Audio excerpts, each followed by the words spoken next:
बंगाल में कुछ ऐसा हुआ कि ममता बनर्जी को रातों रात मीटिंग बुलानी पड़ी। यानी न दिन का इंतजार न अगले कार्यक्रम का।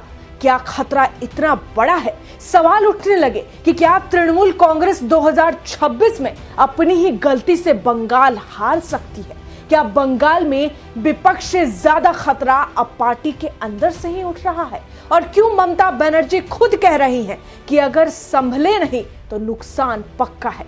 आज हम खोलेंगे बंगाल के उस सियासी दरार को जिसकी आवाज अब कूच बिहार से सीधे कोलकाता तक सुनाई दे रही है, जिसके बीच है ममता बनर्जी।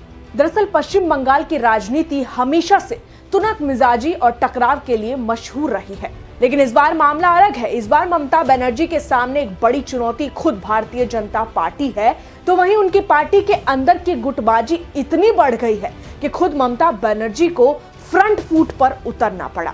कूच बिहार उत्तर बंगाल का बेहद संवेदनशील जिला, यहीं पर दो कद्दावर नेताओं रविंद्रनाथ घोष, उदयन गुहा दोनों के बीच महीनों से टकराव चल रहा है। इस बड़ी बैठक में सांसद जगदीश बसूनिया और जिला नेतृत्व के कई प्रभावशाली चेहरे मौजूद थे। अब तक लगता था कि ये दो नेताओं का व्यक्तिगत मामला है, लेकिन सच ये है कि इसका असर सीधे सीधे ग्राउंड वर्कर, ब्लॉक यूनिट और वोट बैंक पर पड़ रहा है। ममता बनर्जी ने प्रशासनिक समीक्षा के बाद देर रात सर्किट हाउस में जिले के सभी बड़े नेताओं को बुलाया।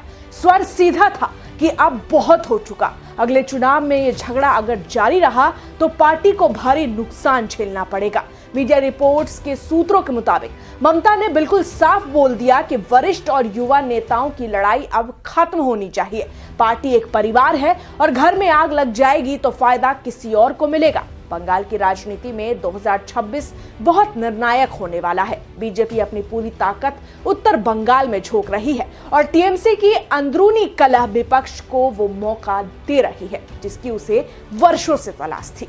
केंद्रीय गृह मंत्री अमित शाह लगातार बिहार के बाद बंगाल की राजनीतिक तापमान को देखकर निर्णय ले रहे हैं। बीजेपी स्पष्ट तौर पर बूथ लेवल के कार्यकर्ता से लेकर हर वरिष्ठ नेता को अलर्ट मोड पर कर चुकी है। बंगाल विधानसभा चुनाव के लिए भाजपा ने पिछले 6 वर्षों के चुनावी प्रदर्शन के आधार पर अपनी सीटवार रणनीति बनानी शुरू भी कर दी है। भाजपा नेतृत्व का लक्ष्य है कि वो राज्य की सभी 294 विधानसभा सीटों पर तृणमूल कांग्रेस को कड़ी टक्कर दे पाएगी। जबकि उधर ममता बनर्जी की बैठक से जुड़े मुद्दों पर बात करें तो टीएमसी जानती है कि उत्तर बंगाल में पहले ही पार्टी की पकड़ उतनी मजबूत नहीं जितनी दक्षिण में है। ऐसे में पार्टी का अपना ही घर हिल जाना ममता की चिंता को बिल्कुल जायज बनाता है। राजनीतिक विश्लेषकों का मानना है कि उत्तर बंगाल में 5 से 7 सीटों का फर्क भी पूरे चुनाव का रुख पलट सकता है। ममता बनर्जी ने एक खुला दावा किया है कि चुनाव आयोग फरवरी में अंतिम मतदाता सूची प्रकाशित करेगा और उसके तुरंत बाद चुनाव की तारीखों की घोषणा हो सकती है। मतलब साफ है कि टीएमसी के पास समय बहुत कम है। एक तरफ गुटबाजी, दूसरी तरफ 2026 की उल्टी गिनती, बीजेपी की बंगाल में आक्रामक जोड़ और ऊपर से मतदाता सूची को लेकर कानूनी पेच, ये सब मिलकर टीएमसी के लिए चुनौती पैदा कर रहा है। ऐसे में सिर्फ कूच बिहार का मामला नहीं है।